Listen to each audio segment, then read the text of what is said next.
Like this might fail. And I think almost everything that's worth doing, every good endeavor in the world, like it might fail. We failed to Kickstarter. That's, that will hurt my fragile male ego. The risk is real. The Green Ember is the title of a book and series of books written by S.D. Smith. It started as a story Sam told his kids, and then he wrote it as a novel, and then he released it as a successful Kickstarter with his brother-in-law, Andrew McKay. Full disclosure, I'm Zach Franzen, the illustrator of that book and the subsequent books. The book's success meant that Sam was able to quit his job and write full-time, and then the books kept selling. Very important announcement for you. Hello, Green Ember fans. Announcement for you. Hey, Green Ember fans. S.D. Smith, I'm the author of the Green Ember. Story Warren, the publisher that releases Sam's books and a few other authors, now has 7 employees. It's 10 years later. The Green Ember series has sold 1.5 million copies. Sam continues to write.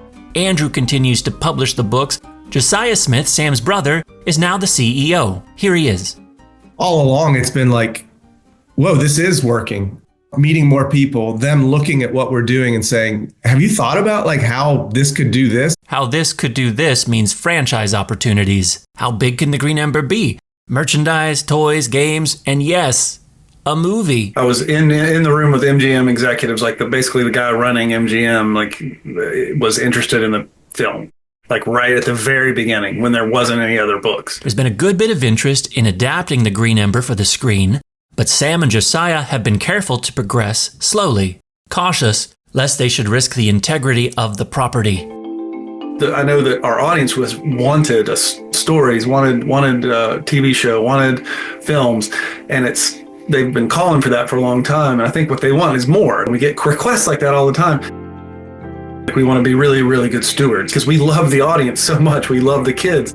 We love the families, and we want to do good by them. To create an animated feature film is outside of our wheelhouse. It's outside of our experience. So it requires a much more complicated production, much higher budget.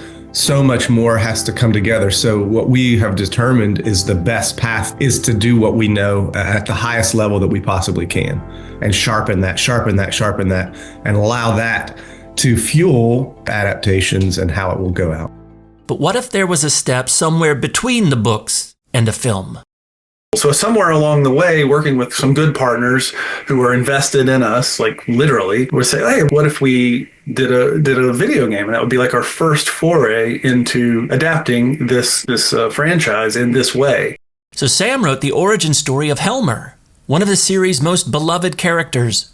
Every time we do a poll, Helmer is at the top. And he wrote it as a book and a video game. The same story told 2 different ways. The good news? The book is in its second draft. The game is deep into development. Everything looks great. The alarming news? In 6 short weeks, we launch a Kickstarter. We're going to sell pre-orders for the book and what we're calling a video gamization of the book. There's lots to do, and we're not quite sure how it's all going to work out. That's some of what we have to do in terms of our checklist. We have to refine our pitch for the Kickstarter. We have to film videos. We have to refine the tiers so that those make business sense and that they're valuable for customers. Art and assets yet to be tweaked or finished or refined. There's a trailer for the game that has to be done. We have to negotiate how that's going to happen. Cover tweaks. This is making me so nervous just talking about it. So there are interiors. We have card art also to do. After the break. How do you even do it? How do you make a game that is humane? Stay tuned. We spoke to some consultants, really world-class performance marketing leaders, and they gave us a lot of good advice, but they both asked the same question at the beginning. The first asked, are you making a free or inexpensive mobile game with ads or microtransactions? The second asked, are you making a free or inexpensive mobile game with ads or microtransactions? After we explained we weren't, we heard, well, that's definitely not the usual way to go if you want to make money on a video game. So many games are really predatory, and they're, you get in and then it's like in-app purchases and in-game purchases. So that was our first big challenge is how do you even do it? how do you make a game that is humane? So we're like, off the table is anything that's manipulative, that's predatory, that is harmful to kids. Like, we're just not going to do that. That's off the table. So we have this obligation that cuts off a lot of the traditional ways for making money for a video game. So that was like maybe the first big challenge. There's a bit of a tension there, but also, like, as an artist, as a writer, like, constraints are wonderful. G.K. Chesterton said that art consists of drawing the line somewhere. We chose, I think, to look at the moral constraint of making a video game as a challenge, and like, are we up for it? Like, oh, can we do it? Will it be validated by our audience? I know them really well on the book front. That's what I wonder about the video game, is like, will they come along and say, we support this and we're excited about it too? Like, that's our hope, and that's the boss level we've chosen to fight. It's a gamble. Do the people who love the books, do they want their families to immerse themselves in this story in this way? You know, our aim is always like, what's the experience of the family engaging whatever we're offering? We want them to be delighted, be blessed, have a phenomenal gift. But like, how do we tell our audience? How do we tell people who love the Green Ember? How do we tell people who are very native to video games? We don't have the answer yet. We're a few weeks out and we have a tall mountain to climb, but it's always a tall mountain to climb. We're on a quest. We've done this many times. So we've published 15 books, something like that. I don't know. But it's every time it's hard in unique ways. And every single time we say, we've learned so much, and next time we'll get ahead of things, but it's so hard every time.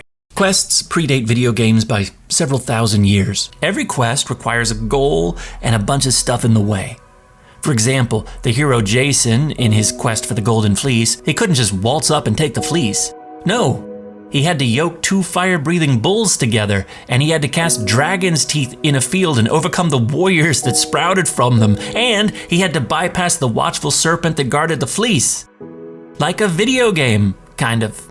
And it's fraught with risk and danger and whatnot, but still there's this piece of it, surely. Even some small piece that is, for Jason, exciting.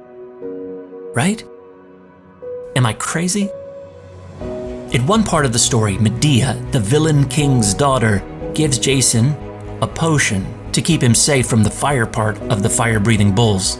It's like SPF 1,000,000, and that morning he's slathering it on, careful to get it between his fingers and toes and behind his ears.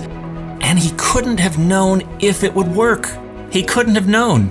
But I bet he felt the electricity of anticipation, and maybe, just maybe, he thought it was a little bit fun. That's how I feel. We're 6 weeks out. Here's what's ahead for us. We have to balance the business needs of Story Warren and Long Treader Games. We're giving it our best guess. There's a bunch of marketing content to finish, and we have to nail the launch day. That's our biggest marketing challenge. All of it is fraught. It's a little bit risky, and I have to say, it's fun. We're on a quest. We'll see how it turns out.